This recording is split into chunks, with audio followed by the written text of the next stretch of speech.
Incompatible device. The studio uses local recordings and your device is not compatible. Oh, don't worry about it, mate. Right. Right, I'm just going to see if it's online. Yeah, it is. It is, mate. Cool. It is, mate. So I will put it on the Twitter.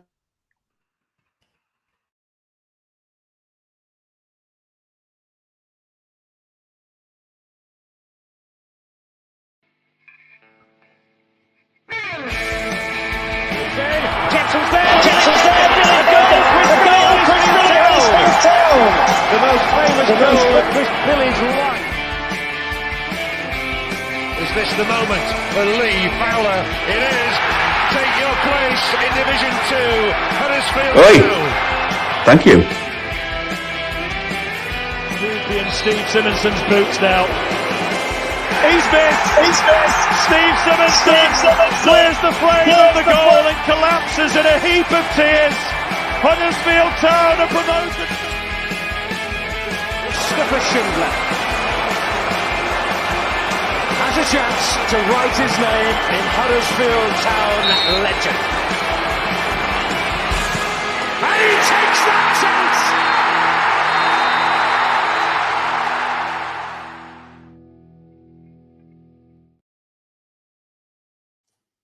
Hello and welcome to episode 174 of the Andy Takes That Chance podcast. Oof.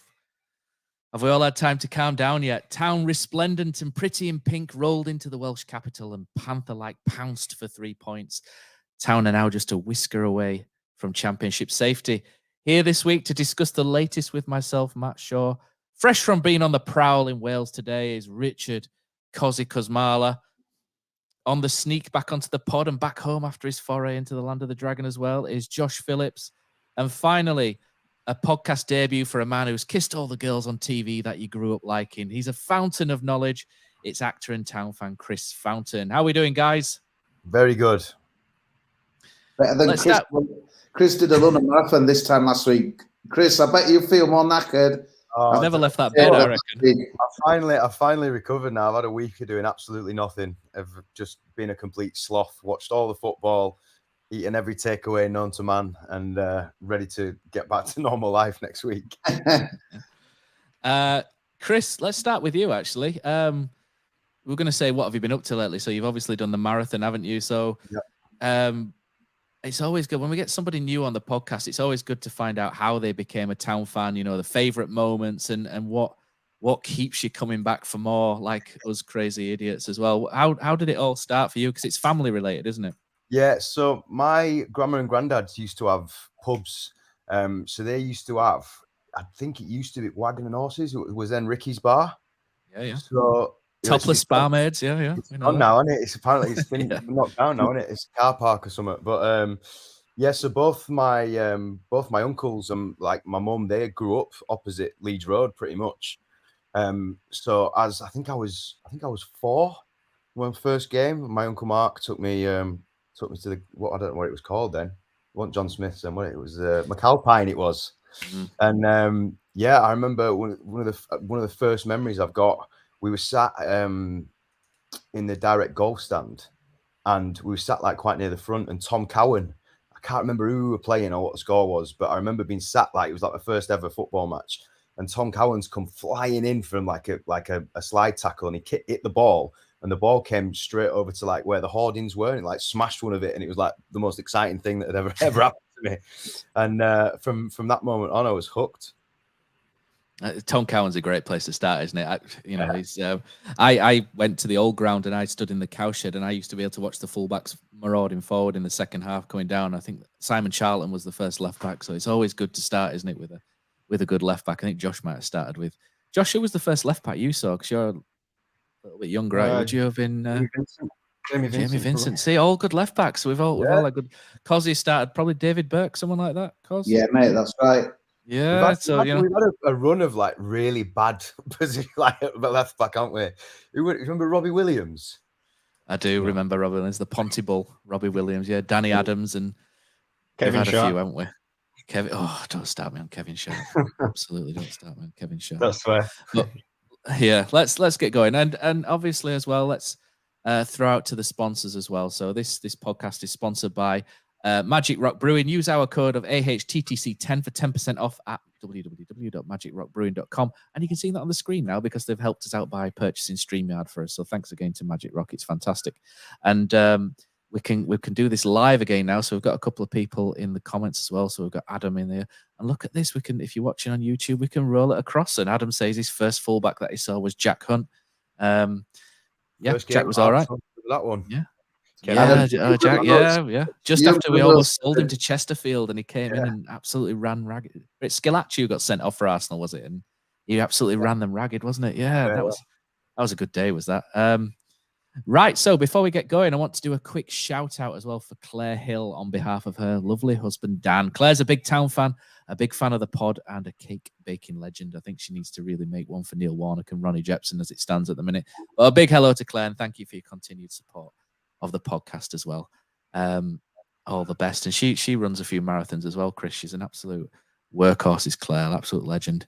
So I've got a newfound respect for people who run marathons, because it's not easy.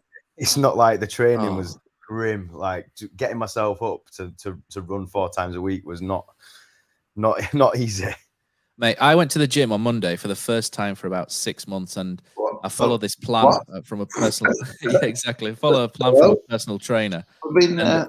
And they were like a load of hamstring curls. I did about 10 sets of 10 hamstring curls, and I've got short hamstrings and a bad back, and I've not been able to walk. I've been walking like Thomas Vatslik all week. You know what I mean? Just absolutely, my legs are absolutely done. I can't move. It's horrendous. Jesus, on that bombshell. On with the pod. I know.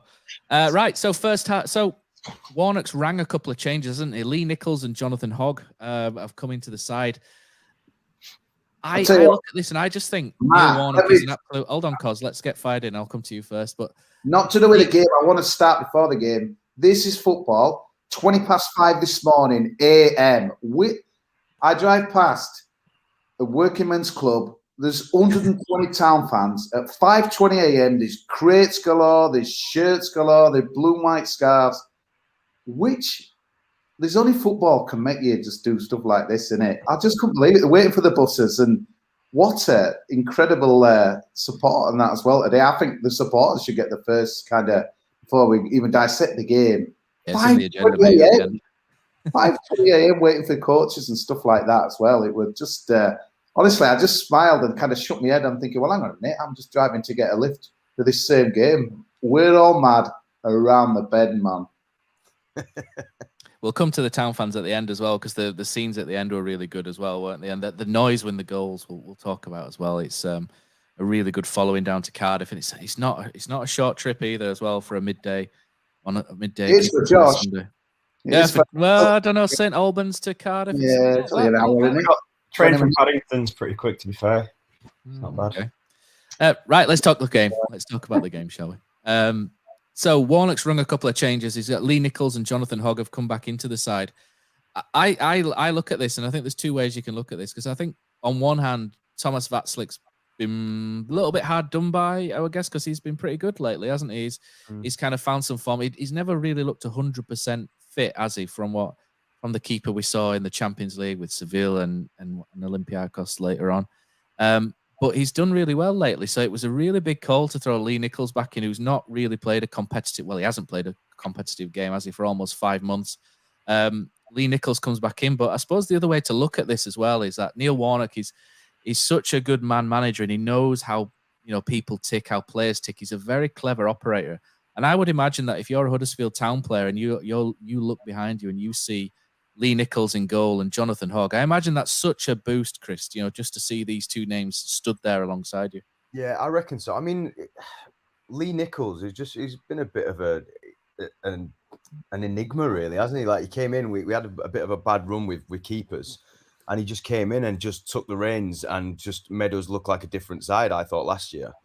And I think it was interesting to see afterwards that Warnock mentioned that he thought that Cardiff were going to be throwing balls into the box. And like you said, like with Vatslik, he's done incredibly well, but he doesn't look massively mobile, does he, really? So yeah, it was interesting to see Warnock talking about that. He thought that Lee Nichols was a better fit for that game, just in particular. So, and I think he didn't have that much to do, really, did he? Until that absolute worldie of a save at the end. I think what disappointed me, and I feel a bit of an hypocrite here because I've kind of maybe criticised the sacred Warnock, but I had loads of people there saying, "Oh, Warnock knows what he's doing." It's like, hang on a minute, mate.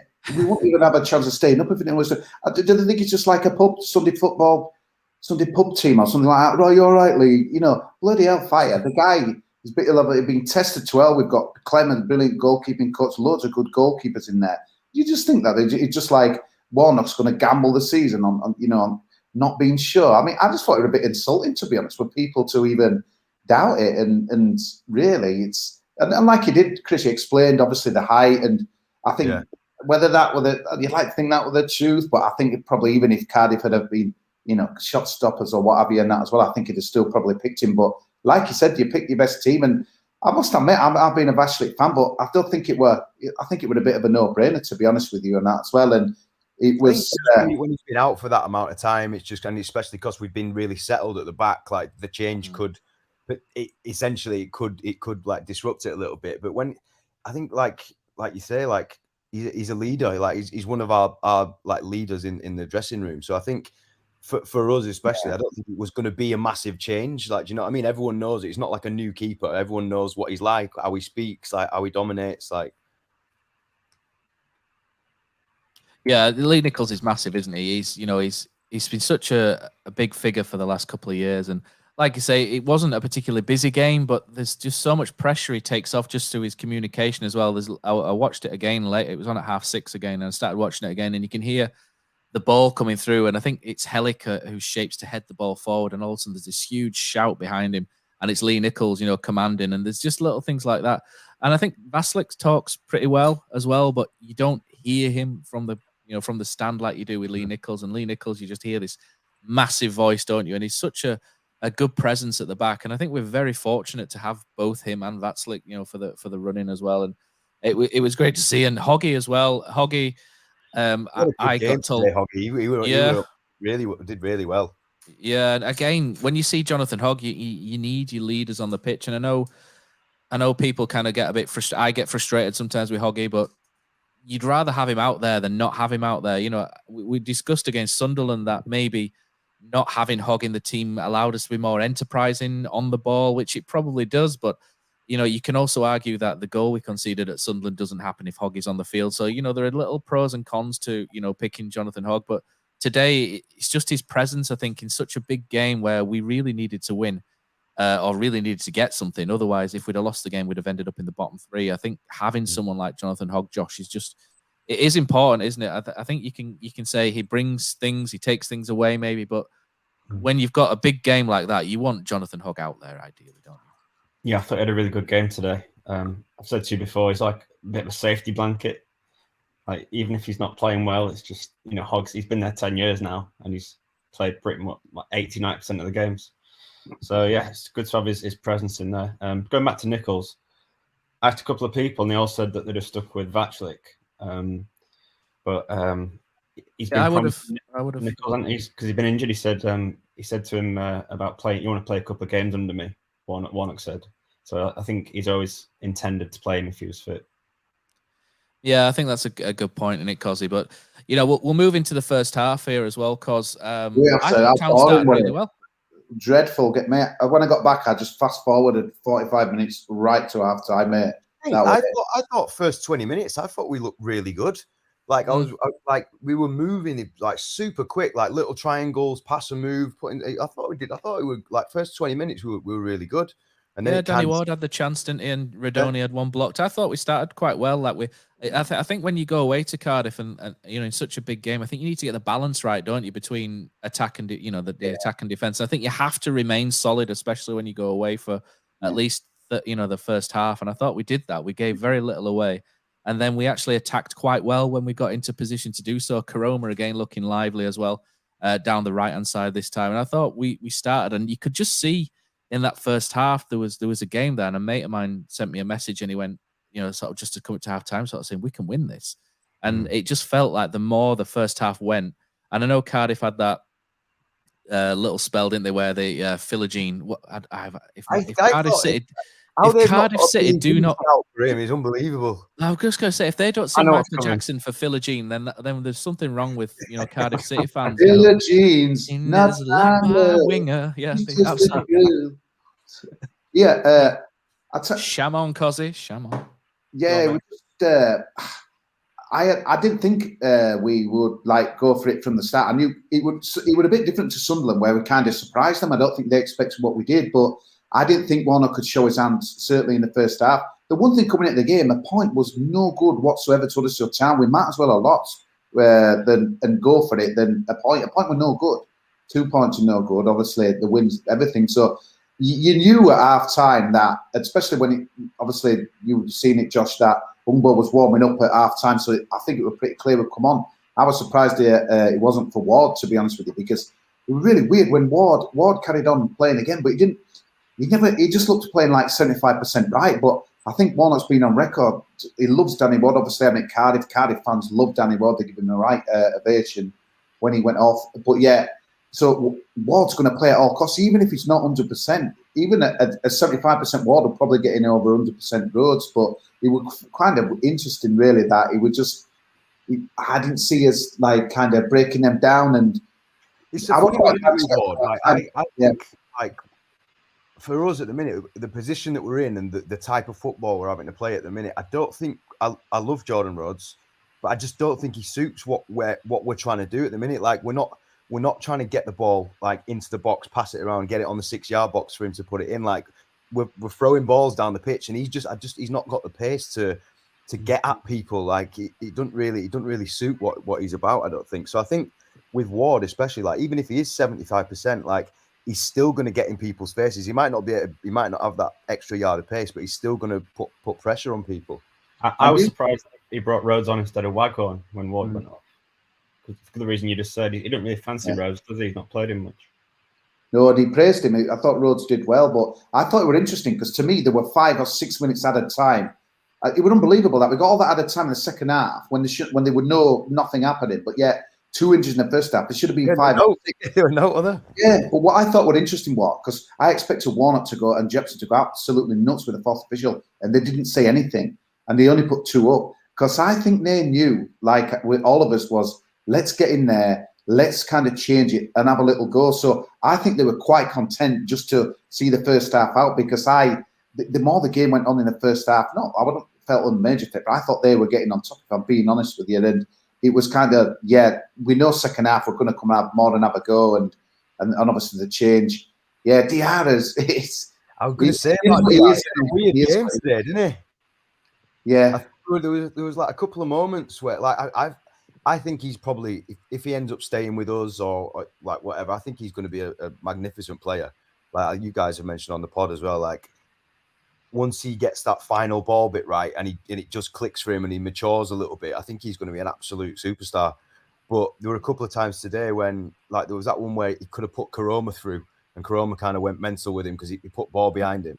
But then there were also another weird one. I don't know if you remember seeing it. The ball had kind of come out to the corner and he's running to get the ball. And he just put the ball into touch. And I don't know how he managed to do it, but I can just, he's one of them players anyway. He needs to have,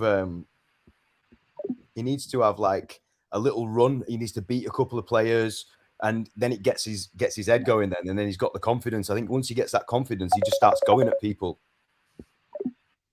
Exciting player, but a great sub. But don't you just think that's just where Warnock's experience? Because I think, like you say, Josh, I think it wouldn't have been the sub that I'd have done. To be honest with you, I thought it was going to be Ward for Umbo because I just didn't think Ward were right. But again, Warnock just. Honestly, could put Andy Booth on Cunny and he'd scored. He just got that touch, man. Yeah.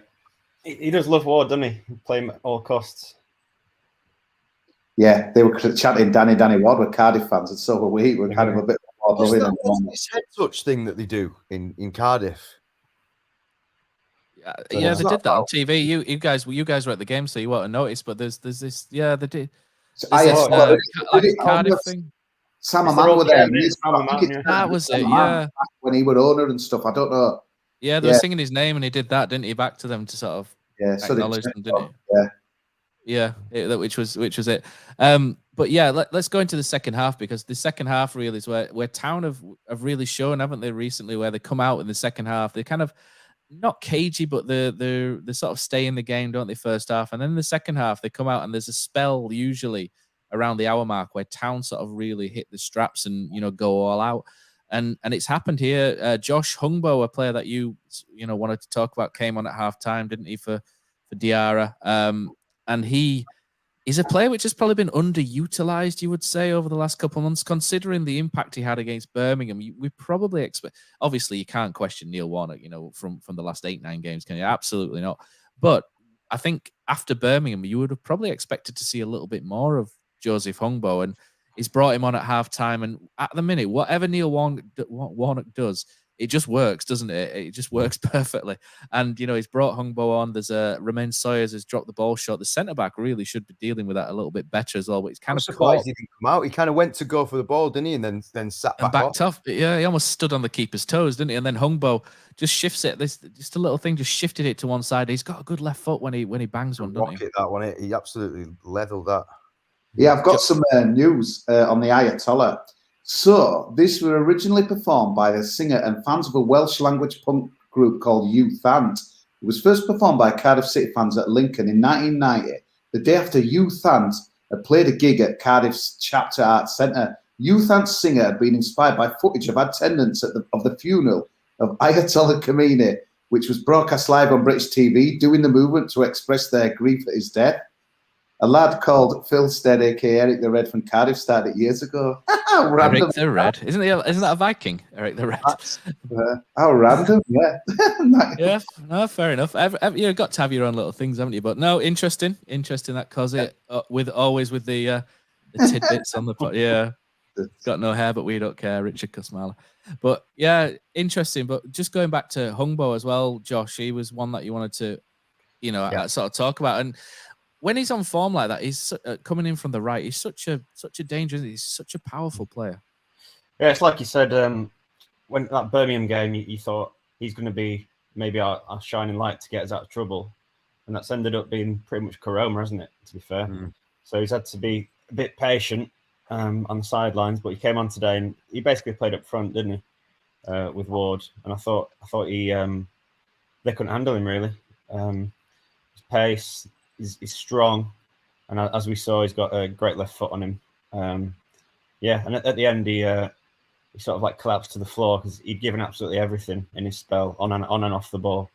At the end, I remember when they were trying to pump it into the box, right at the end, he got a block in, and that sort of summed up his work rate, really. It'd be nice to keep him for next season, but I think Watford might take him back and have a look at him because they've got quite a few players leaving, so you might get a chance there. Whether it works out there, they'll probably spend some money and get someone else in. So it's one to keep an eye on. But yeah, I'd like to see him stay. Definitely, I'd like to see get him a good. Depends on manager, doesn't it? I think what gives him a lot of credit is how it started. If you remember how it started, Warnock's first game against Birmingham, Hungbo was the hero, and I thought this is it. Hungbo's in. He's a Warnock fan. Warnock's a fan, and he's going to play a lot of games, and he didn't. And Warnock kind of really hooked him out of the team and that as well. And I don't know what was going on there. It was almost like I don't fancy his defensive work. And Warnock's been unbelievable. He's done this with a few players, and all of a sudden, like, it brings them back into like the big Diarra and another one who came in totally out for a few games and come in, and it's just either brilliant management or something's changed in training, or it's just. It'd be interesting, wouldn't it, to see like what the conversations are like because I think like we've said already, like a lot of people say like Warnock is just a genius in terms of man management and like getting, and you can see that from like. I mean, if I played football, I'd play well for him because he just kind of draws that out of you. The way they talked about it, like takes them players out, you'd expect like if that was Sorba Thomas, maybe like would he sulk or would he like any other players like they kind of might like take offense to being taken out of the team. But I wonder it'd be interesting to see like what his conversation with it is like. Right, I'm saving you for this, and like he does something for him because they come back and look unbelievable. Yeah. Headley as well. He took Headley out for a bit. Yeah, and he's come back. Yeah. And when he got injured, they'd come back. But I mean, the Hungbo interview after it reminds me of that first interview. You remember? It's Neil Warnock, man. You know, like he's sort of like transfixed. It's like this cult leaders come in, and And Warnock keeps mentioning that everyone looks him in the eye and stuff. Honestly, it's incredible that you get a man like this. But I suppose 8 promotions and Rotherham, Houdiniac staying up, it just commands that respect straight away. But I just love the fact that these guys coming in who's missing a lot of games, but at the end, everyone's on the pitch together. There's people who's been subbed off, people not involved, people like Clem jumping about. It just looks a team full of unity now, and everything that it want under Fotheringham and that as well. But I just think maybe it's just experience for your inexperience, but only people behind the scenes will be able to tell you the real truth probably on that. It's mad as well, isn't it? Good. Like, I think we've got quite a lot of like really young players who probably don't. I mean, everyone's heard of Warnock, but like they won't have seen like some of the stuff that he's done. But yeah, it seems like you said, he said when I'm talking, everybody's listening to everything that I'm saying and all. It's fantastic. It's been I think with the younger lads obviously won't have seen him as manager at Town, but he's managed quite recently, and also now he's basically like a bit of a football celebrity, isn't he? He's on Talk Sport. He was at the snooker midweek. The little clips you see on social media all the time. Yeah. Everyone in football, well, not everyone, but you know. Yeah. Apart from Jason Puncheon, but you know, after his spell at Huddersfield, he can do one. So that was probably one of the worst of all time. That, isn't it? Wolves, Nuno Santos Espirito, they had a right ding on there. There's a lot of hatred for Warnock, but on that statement today. Not on this podcast, Kosi. Not on this podcast, mate. The love in from Cardiff, I've never understood it. It'd be weird. I mean, I know they were up, but the love they had for Danny Ward, the love they had for Warnock, it was bizarre. It just normally there's a bit of edge, but it really did help us though that because it was weird, wasn't it? The day before with the game, I thought Reading it was a good equaliser for us, and maybe it is. But the fact that it made Cardiff safe, I think that had such a big bearing on the game. Let's talk about this because I've got this in the agenda, cause as well here, which there were 2 games. The one that you went to at Rotherham, you were there, weren't you, on a spying mission for us? 2 games I think have greatly influenced yesterday. We've been bemoaning Burnley a little bit, taking their foot off the pedal, and QPR winning, Rotherham getting a point, etc., etc. But it was probably our turn really to benefit from something yesterday because Cardiff winning at Rotherham, and I think Cardiff were almost home and hosed then. But when Reading failed to beat Wigan, that then meant Cardiff was safe, and you just wonder what that does in terms of their mentality. Overnight they've gone from thinking, right, we need to get a point tomorrow, to all of a sudden it's like, oh right, we're up now, and it's a weird thing to handle. I imagine the preparation would have been on point, and that's why I thought Cardiff were quite. I don't think they took the foot off the gas, but I don't think they put the foot on it either. So it was just kind of a really sort of.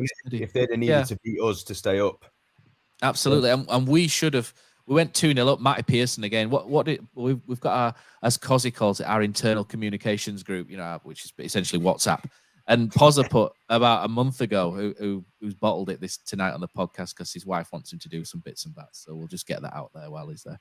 And, he said, Matty Pearson gave that penalty away against West Brom, didn't he? And then Neil Warnock's never let Matty Pearson forget that penalty ever since, has he?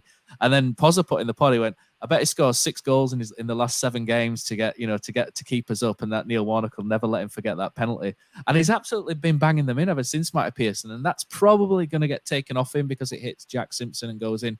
But I'll throw this again to you, Josh. But the 3 defenders, Matty Pearson, Tom Lees, Michael Helik, my player of the season, have been immense, haven't they, in the last couple of months? And Matty Pearson coming back, playing right back, not exactly a marauding right back, but been so solid. The 3 of them together just absolutely take no prisoners. They're such Neil Warnock defenders as well. Michael Helik's been attacking, hasn't he? You find him in the box, bringing the ball down. It seems like he's in 6-yard box. Like it's amazing, isn't it? Balls across box, yeah. Oh, I love an overlapping fullback, but overlapping centre back. But Michael Helik's been. He looks like a human daddy long legs, doesn't he, with his arms and legs? But he's actually far more decent on the ball than he looks. He's a real top class player. But Josh, you wanted to just wax lyrical about some of these guys, didn't you? And Mark Harrison has in the chat as well. And crucially, they've stayed fit. So, having a settled centre-back pairing, I don't think we've been able to pull off the results that we have without them too. Helik's been great all season, bar maybe 1 or 2 games. Lee's, start of the season, he wasn't hitting the heights of last year, but he's back to his best, really. You don't notice him much, but, he barely puts a foot wrong. And Pearson at right back, I wasn't convinced with him at right back when he first started playing there. I thought he looked a bit uncomfortable at times in that position. But, he's he's taken. You can't argue with it. His stats, can you? And that Sunderland game, he was outstanding. So fair play to him.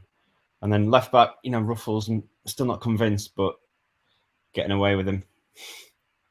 I'll tell you what, just going back to the scenario before the game, Neil Wayne said to me, and I agree with him, I know this might sound weird, but it were grey and it were arsing it down. And I just think... Those are our kind of conditions, aren't they? Yeah, but I'm just thinking, when a team's played on Thursday, they've given all their effort to the last minute and won the game. The fans are coming in the ring. I know it, do you know where I'm coming from here? It's like, that's really helping us, rather than one of those balmy 70 degrees days that you sometimes get in the last instance where it feels different. If, for example, when Cardiff battered us, and ironically with Cardiff, when in the Wagner playoff season, it was the boot really on the other foot, where obviously we made a lot of changes, but we weren't asked and they were. So I thought that really helped us in a strange kind of way, because and obviously the result the day before, it took the edge off everything and that as well, and it won't intimidate at all, which obviously Cardiff normally is, especially in Ninian Park before it. And I just think little things like that just helps us just some little percentage. That's I'm obviously will come on the Blades game later on, but it'll be interesting to know. I was quite shocked to see their win, maybe because they were at home and stuff. I didn't expect that Preston had everything to play for. So we were decent crowd, though, wasn't it? Decent attendance. Yeah, he was. That upper tier wasn't open, but yeah, just pretty amazing. But the Matty Pearson bandwagon, just honestly, the guy. Though, isn't it? Like I think it was mentioned quite a bit on Sky today. Like, it's not just in defence. Like, obviously we've mentioned we've looked so much solid, like so much more solid than we had under Fotheringham. Like, and we seem to have like got rid of like the mistakes that we were making, because it was becoming every game there was something, there was like an absolute howler coming from somewhere. But even going forward now, like you look at like Hellick, Lees and Pearson on set pieces, it's mad. They're like, they all stand in a little queue. Pearson hides at the back and like kind of ducks down, and then they all go separate ways. So they're obviously working on that in training as well, and it's been fruitful for us, hasn't it? I thought Lees was the best player today. He was inches away from an head in the second half.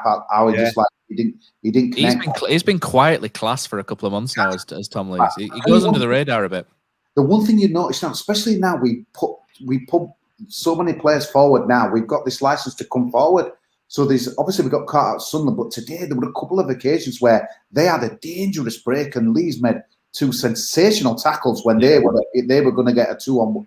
I think it might have been a 3-on-2 break. So, and then the little things that don't go. Obviously, Pearson's going to get the lauded praise with the goal, but Tom Lees just. I mean, I think Warnock had just so many interviews, but I'm sure he said that he was his best player or the first player on the team sheet. He's just Mr. Reliable, and I found it quite funny. I saw a clip on Twitter just earlier, and it was just after Matty Pearson had scored, and Tom Lees goes over and tries to tell him that it was offside, and he turns around and looks at the liner.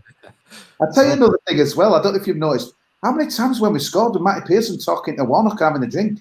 It keeps every time we see the score. Obviously, when he's not scoring, I look around and everyone's else going, "Man, Pearson and Warnock are having a drink together, just chilling it's out." Like they're out. Yeah, it's like they're in the bar together. Yeah, it's just bizarre, man. There's such a connection between them two. Like you said, Matt, we've said it before, but Fotheringham mentions Pearson about that, like at West Brom, that there's all hell on, and probably. Fotheringham always used to say, "We haven't got your Matty Pearsons." He used to say that all the time, and Fothers knew that Matty Pearson was key, didn't he? But he'd never really had him. But the only thing he did know about them is that looks of his result. Yeah, it was good scaffolding. That's what it was. But I think he's helped with Headley as well. I think Ruffles is helped with Headley as well. It's kind of for those people that listen to it on the podcast. We can scroll the comments in now from YouTube, which is pretty cool. And Chris Meehan said Ruffles went about his business very well today. Nothing stand out, just in the right place at the right time. And I think that's actually a really good comment, because Josh Ruffles has quietly slid under the radar. He's not really done anything to sort of stand out and be amazing, but he's not done anything to stand out and be terrible either. He's just been quietly efficient, hasn't he? And just done what he's needed to do. And he gets down the flank, and he has knocked a few balls in. But Kosi is right. He does have Jaheim Headley, who's protected. And let's talk about Jaheim Headley, because Josh Karoma hits the post, comes out. Did you think it was free? Go on. You're on about. Tell me how many games, right? We've won in that black away shirt, and tell me how many games we've won in this. So, Keep it on, mate. Keep it on. Ferguson said, bin the grey shirt back in the day, bin the black shirt, crap shirt, we never win, up the pink. That was it. We'll clip that out and stick that on YouTube later, mate, or shall we? But was what were we talking about? Pink or Josh Ruffles? We're talking about Josh Ruffles in pink, weren't we? Over QPR in the pink shirt. We've got it, mate. We've got it. Pink, yeah. Pink makes Kosi wink, I think. And here we go. Look, Samantha Young's already in there. Pink shirt is the best shirt. There we go. Look, there we go. Mate, we are better in the pink, aren't we? So we need to keep that next season. But the black shirt, yeah, it's very much like Man United away at Southampton in the mid-90s, isn't it? Where they can't see you. You wear that on a night game and no one can see each other, because you're mixed in with the darkness. But you can't miss that pink shirt for sure. But, Josh Ruffles, like you were saying, decent. But Jaheim Headley's the one, isn't he, who has been sort of supporting him on the left-hand side. And Jaheim Headley's been really good at helping to win the ball up high up the pitch. He's quite a strong player. He out-muscles people. His end product's been a little bit hit and miss, and you think of that miss against Swansea, which could have changed the game, but he played well. And then he's today, Josh Koroma, who, again, excellent, cuts in, hits the post. What a shot that is that hit the post. Comes back, and Jaheim Headley, it comes to him quick, like you said, Chris, didn't it? If that's 3-0... It flies towards him. Yeah. If that's 3-0, it's all of a sudden it's like cigars out, and that's amazing for the goal difference as well. But it's just sort of typical Town that we missed that and then concede at the other end, isn't it? The thing is, Matt, what I really love about the guy, and I think this is what Neil was saying, he's either going to be Barcelona or Bradford City, which is quite just where he's in his development, which might be a bit harsh, but he's right. Well, the one thing I really love about him, Matt, he comes back for more, mate. He comes back. He's a fit lad. He likes it.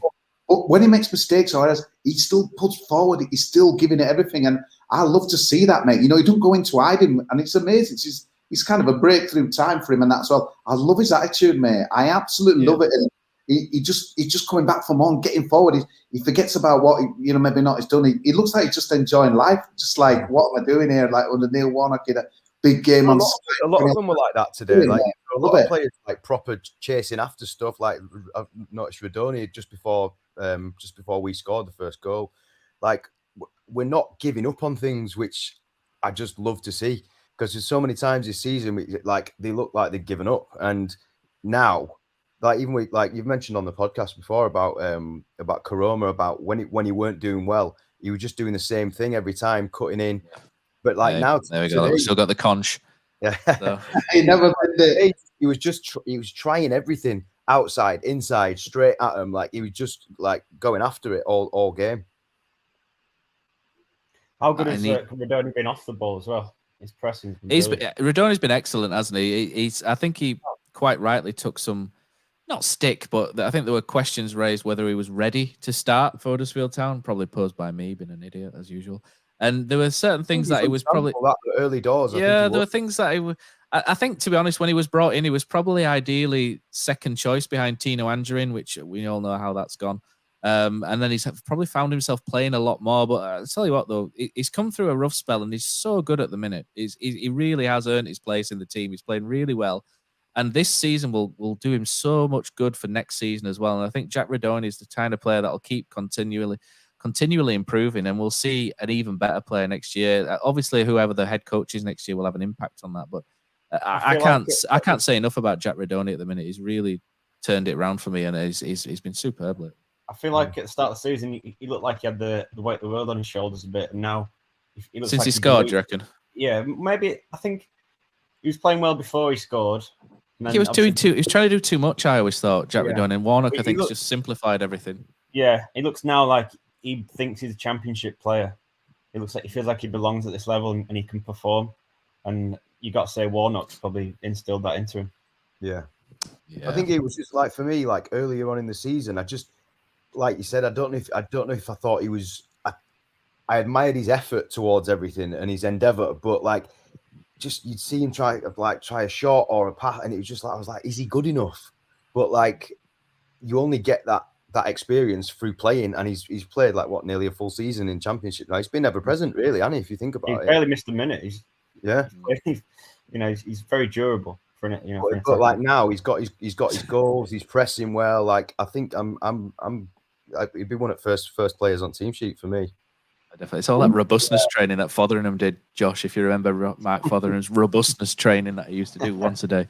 I'll tell you what, going back to Ungbo, Matt, they took his goal were interesting because our one row from the back, so you get a good view eye up. And part of me thought it looked a simple finish, but the square ball looked, it looked maybe the easy option. But I love players who back themselves on that as well. It was a pretty bloody good finish. All right, it would cock up from them, but he had a bit to do, and there's something special in there when the ball goes in the top corner and something. And that little corner, that it's just beautiful to. We've mentioned it before. Now I'll keep mentioning it. It's that second half attacking your fans, blah blah blah. But it just looked sensational, and honestly, it gives me goosebumps, man, when I've seen it. But I must have watched about 11 times already, more, and just to see that little corner going absolutely mental. And Ollie Fisher, Jesus Christ, get off my team, all. The fish. So Cardiff scored.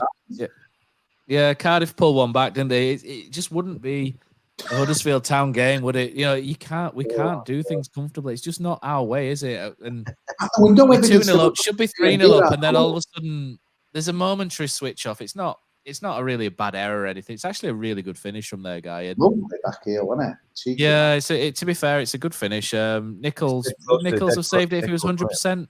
I don't know, but it's a good finish. To be fair, isn't it? And Cardiff back in it, and then all of a sudden, the last sort of 10 minutes, because there's 5 minutes added on. The last 10 minutes, you're spent in the shitter, aren't you? Just absolutely panicking. I was pulling my hair out. I was like, please. I was like, please. If we're going to hang out on to one this season, I was like, please, this one.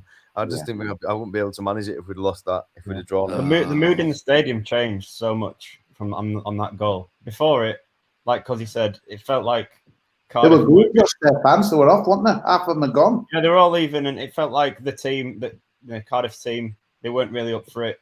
We were doing what we wanted, especially when we should have gone 3-0 up, and then switch off from a corner, concede, and then all of a sudden their fans are, they're really going for it. They wanted the equaliser, but before that they didn't really seem that arsed.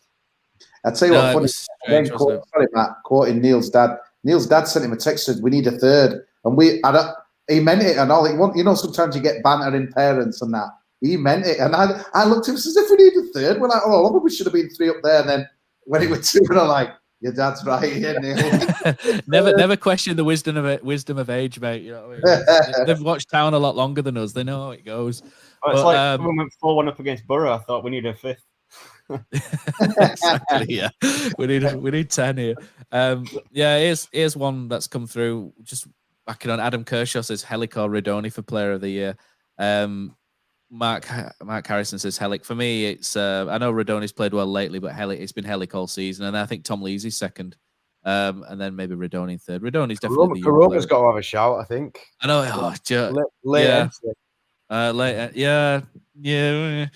For me, it's Florian Canberry for me. Florian Canberry. Where's he? Is he still here? I don't know. Maybe he went with Fotheringham. Josh at Preston. I was there. No, not again. In the pink shirt.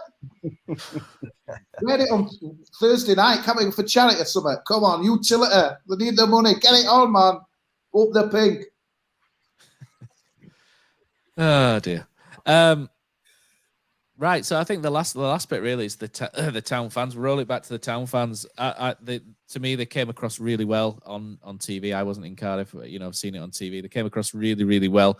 Apart from Kosi at the back screaming about being in pink, and the noise in the goal. When the goals went, and the noise was fantastic. You could hear Huddersfield fans singing the whole way through, and the scenes at the end, Josh, as well. You were on about Ronnie Jepson getting a massive section of love, weren't you, from the Town fans as well? And he's kind of like the unsung. Well, he's not unsung, is he? But he's the kind of man who doesn't take as many plaudits maybe as Warnock. Whilst everyone's saying, like I'm always saying, I absolutely love Neil Warnock, but I absolutely love Ronnie Jepson just as much as well. Yeah, he got his song chanted really, really loudly by everyone, and you could tell how much he was loving it.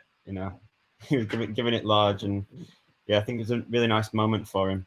And it's good for him because he came back under Stan Turner as assistant, and we know that worked out. So I'm pleased that he's had another go at being a coach here, and it's worked out well for him. And also, I just want to say, like, the mood.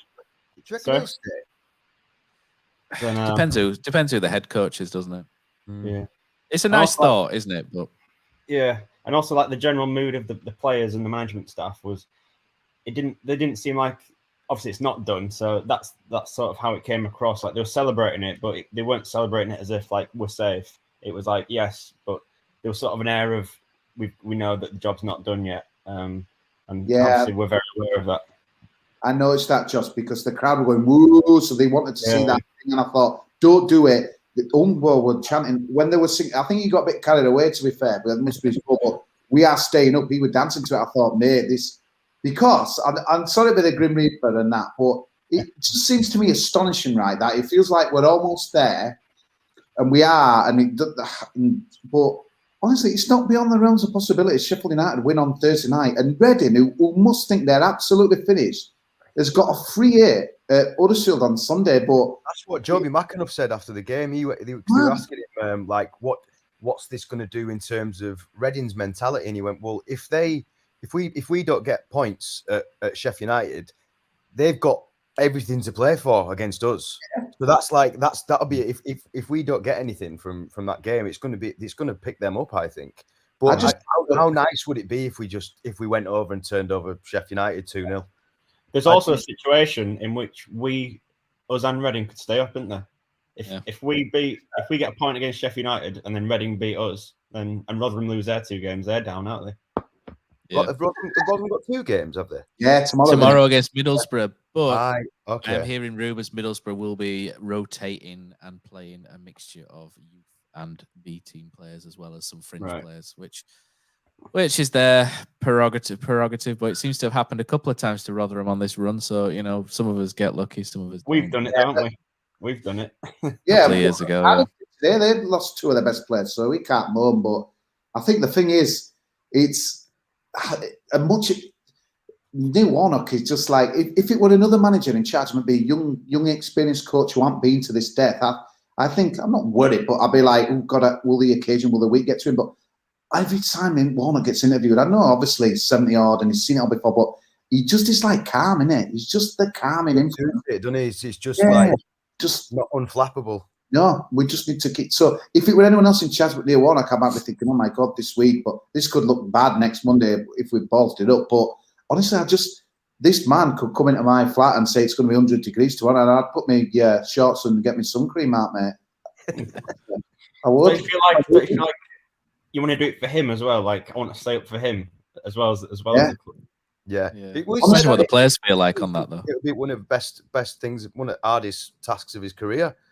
And I think it was like, it's mad how, like when I thought we were written off, like probably 8 weeks ago. We were dead, weren't we? We were dead. Like, fully dead. But it's mad when you look at the teams we've played, like proper, like top 6, all of them in like consecutive matches. And it was just unbelievable when we won them 3 games on the bounce. Like, I would have never thought we would have beaten them. Yeah, I'd love to ask him if he honestly thought at any point like that we weren't going to do it. Like, you know what, Josh?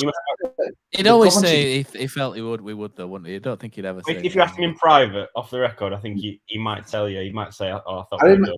I remember that interview after the Coventry game and with Raj Baines, and he looked absolutely shell-shocked. I think obviously we knew Burnley were going to probably do a job on us, but he looked, to me, that was the moment where I thought he looked and thought, I've bit off more than I can chew. I think he never say it because obviously with the Hellick mistake, but the way we folded, I'm not a psychologist, but I would look at his eyes, that interview, I just thought, like we all think, we're done here. I mean, they're a bloody good side as they've shown since, but I think that the nearest you got, Josh, for that game, that Coventry game, where it was just like, maybe it's not this time. And that Millwall result came out of nowhere, really, didn't it? Yeah, it did. Wasn't it? That's where the run kind of started a little bit for me. Yeah, it was kind of the second half against Norwich, wasn't it? Because like Kosi always goes on about half time versus Norwich, weren't we? We were bottom of the league, weren't we? I think at that point, and we're 8 points behind maybe at that stage, and then Karoma's fed Wagon, and Wagon's forced an own goal, hasn't he? And no, he hadn't scored. And then yeah. Because he's still adamant that was a brilliant finish from Wagon. He's still not seen it. It was. Yeah. One of us is trying to say stuff like, "It's a good job I'm here." It's like, it's good. Whatever happens, it's good that I'm here. Which to me was like, sort of not accepting it, but warning, like, I might not be able to pull this off. I think that's but this go down fighting like bullshit. Next Monday night at 5 o'clock, if we've gone down, well, but at least we went down fighting. Bollocks. There ain't going to be a person in that stadium that'll be like. I fully agree with you, but if we imagine in this scenario, imagine we'd have kept following them and we'd have just been crap, like absolutely crap till end of the season, and we never had this bit of a pickup where we've actually started to believe in it. Like, I would rather, like, obviously, I'd much rather stay up, and I won't be happy at all if we went down, but I'd take this over following them till end of season and just getting battered every week. I think we have more chance of going back up, I think, after what's happened than if we'd gone down as we were. Don't you feel like, because I know you've said all season, like, it feels like we're going down, like we deserve to go down. The way the club's been run, we're asking for it. But now, don't you feel like we deserve to stay up? And if we didn't, it'd be like a massive shame.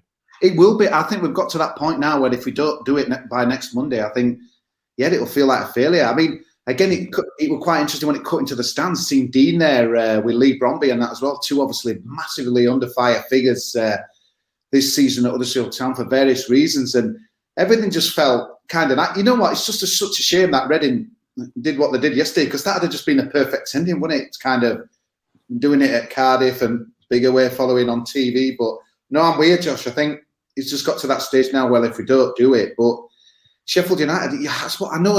It's just what we have. I know we have to concentrate on what we could do and that as well. It's going to be fascinating though what their mentality is and that as well. And it was really funny listening to a couple of guys in the concourse that says, "I bet Warnock today we're going around all Cardiff, people saying congratulations. You're glad you've stopped up. I hope you're well," and all little mind games and stuff. I noticed it.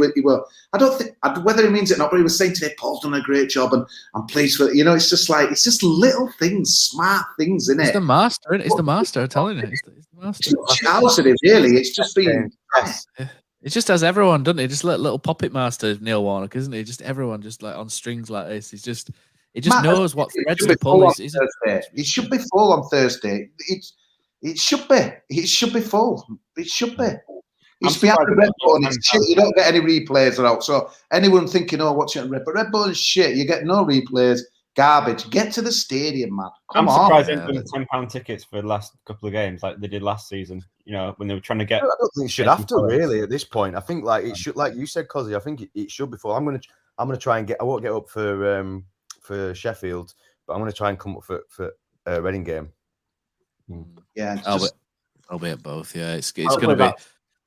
Hopefully that's just nothing on it, because I don't think. But you know what? There's times though this year where you've gone to places and obviously the following thing, you turn so many people off. The away followings have been pretty drab this year, Matt, and you've mentioned it a few times. But to see it today, and I know I didn't think we'd take more than 1,000, even with the the free buses and stuff like that as well. So to see that corner, like, where's horror journey, getting up at silly o'clock, but you're sacrificing a full day, really, aren't you? And that as well, to there about 8 hours, 8.5 hours, 9 hours on a bus or car, whatever.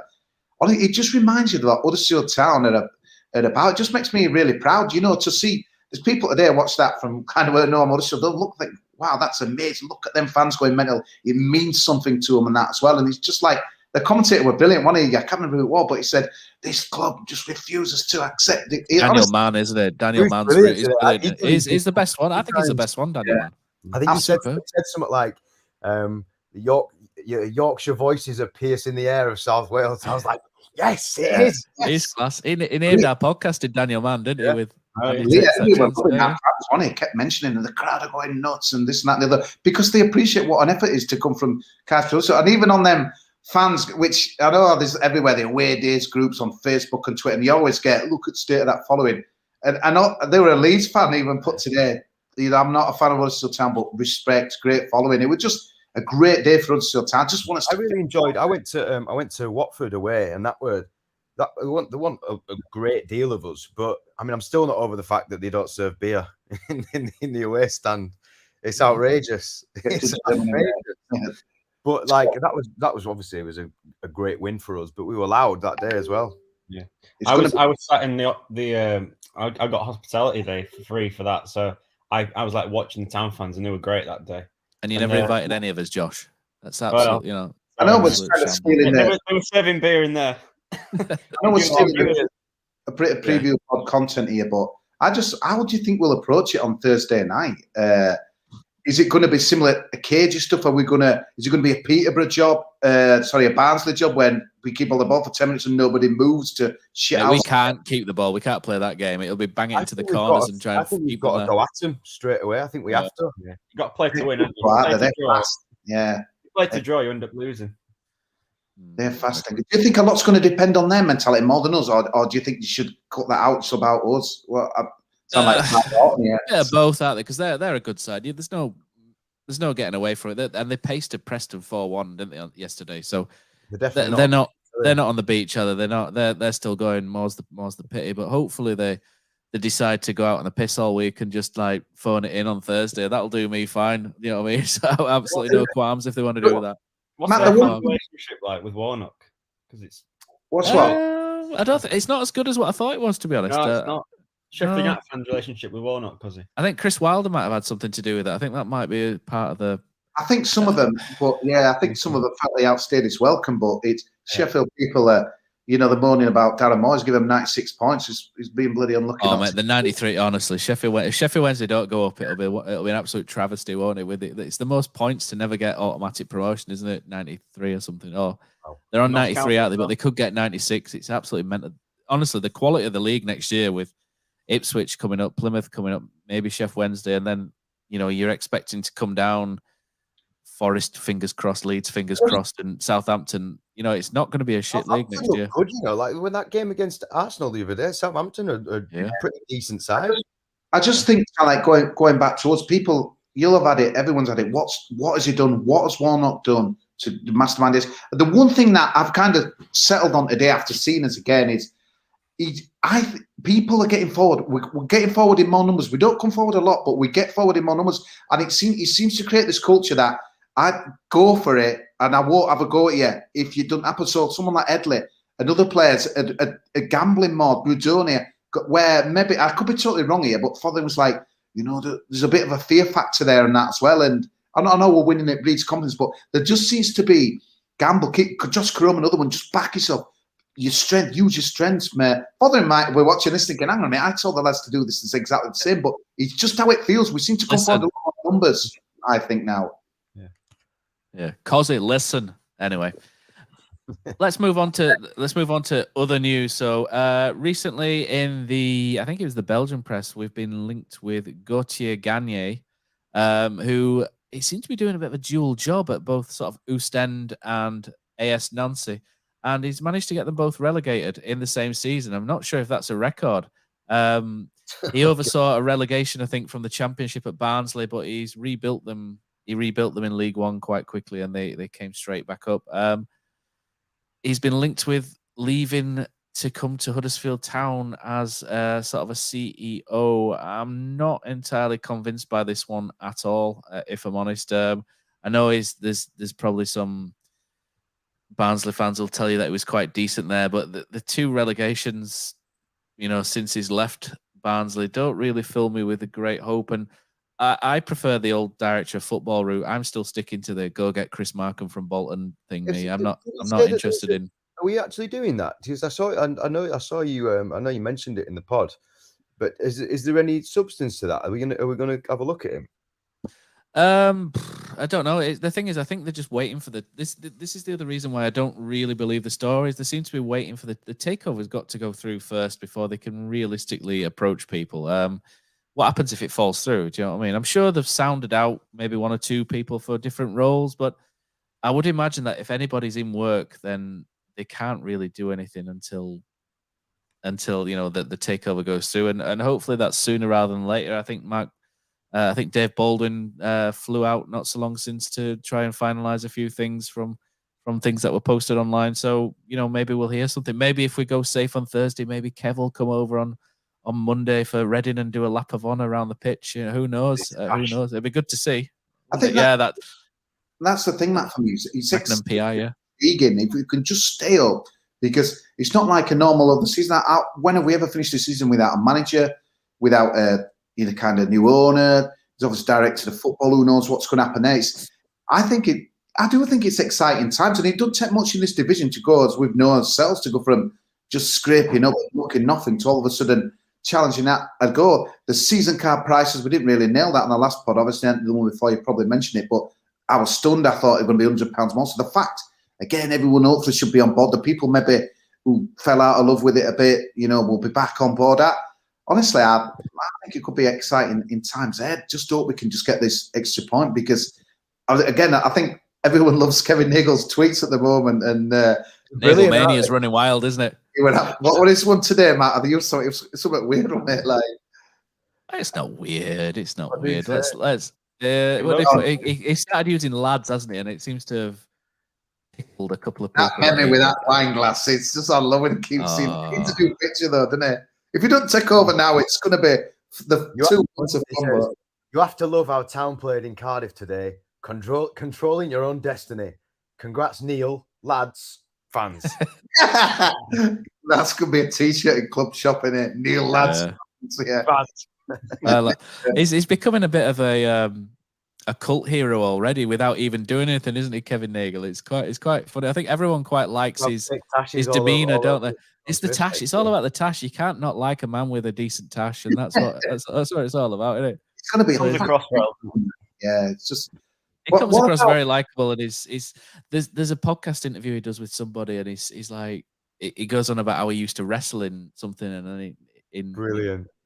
And then he's like, and then they were on about him. Would you ever put the spandex back on? And he's like, yeah, I'm ready to fight Khabib Nurmagomedov right now. If you put him in front of it, it's like I believe him as well. It's only tweets and stuff. But one of the big questions is why is he taking over? And I think it's clear that he's, he wants to be he wants to be a fan of the club, doesn't he? He wants us to do well. So it's reassuring. Yeah.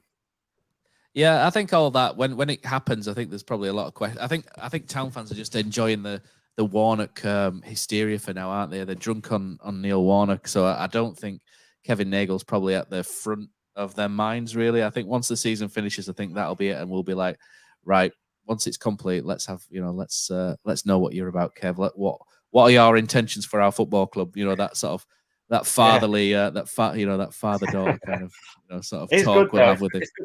It's good to have it sorted out, and like subconsciously, I'm sure, as Fothering would say, to have that clarity. Clarity. In 13 games, kind of Neil Warnock and Ronnie has like united the club and the fan base again. How many times on here did we say I've got no affinity with these players, the club, but obviously the quietness with the talks going on about the owners. I just don't, obviously, just please to God we can get it done on Thursday or Sunday. I'm sorry, Monday, worst case. But it's like, honestly, Huddersfield Town, it just reminded me today, just seeing everyone coaches pile in at 10 a.m. It just, honestly, it means so much to so many people. And I think sometimes you're going about as Matt, maybe like we kind of talk a bit down, and you obviously I think we should be aiming a bit higher and being bigger as kind of fans. But when you see that turnout today, mate, I just think massive, mate. We're honestly, it's like we should stick our chests out and be proud, and fingers crossed. Exactly, I keep saying that. Yeah, we talk. I think we have. I won't call it an inferiority complex, but I think when you sort of situated like we are, you've got a bunch of arrogant twats to the right, to the left, below. We're sandwiched between Manchester, Leeds, and Sheffield, aren't we? Sheffield Wednesday, if you like, and you've got quite a lot of big-headed people who talk down to you. I think sometimes it maybe catches on a bit, and we do talk down about ourselves, which we shouldn't do because it's a great club. It's Huddersfield. Martin Sykes says Sacramento Kings are winning. Don't start watching basketball. Yeah, Andrew Tomlinson's comment. Crap. Awful sport. Andrew Tomlinson's comment there, just put that on it, because that's just where it's so dangerous. Reading must be thinking they've done the fans. They haven't won a game, like you say there, since Feb. Don't you just think this is anyone? 2001 will always.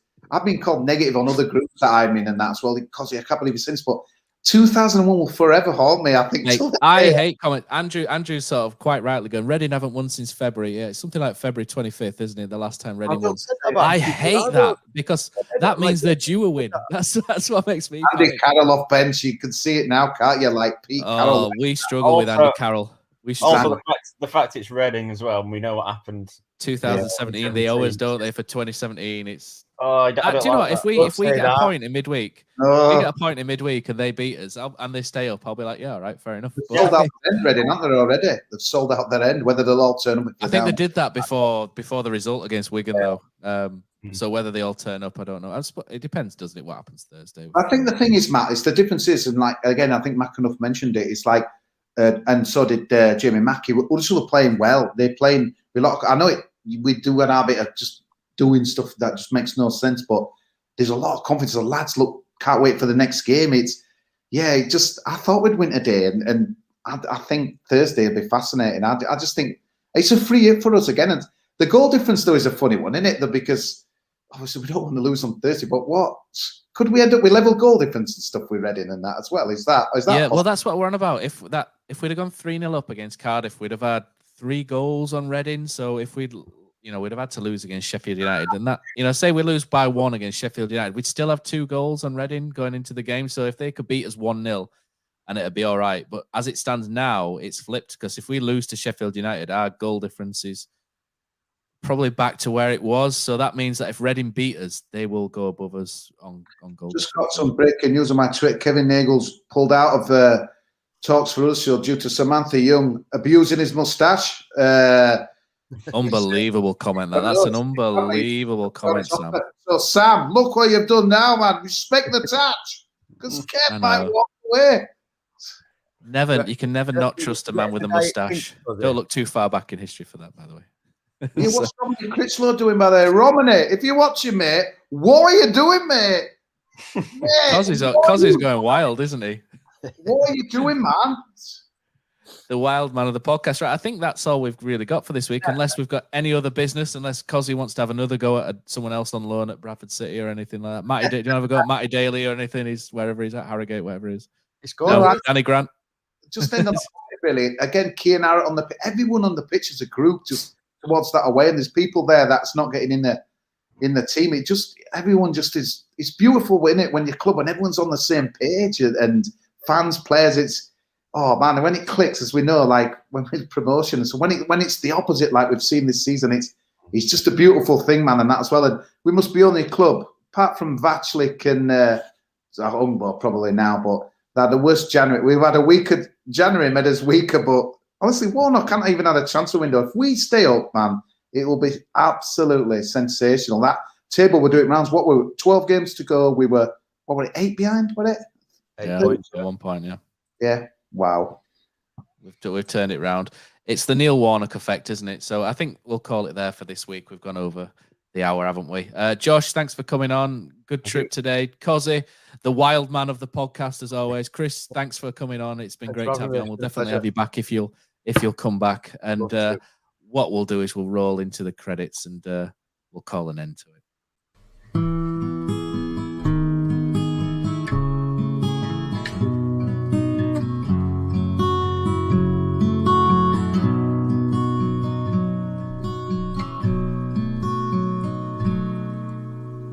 There's a team that is dear to its followers.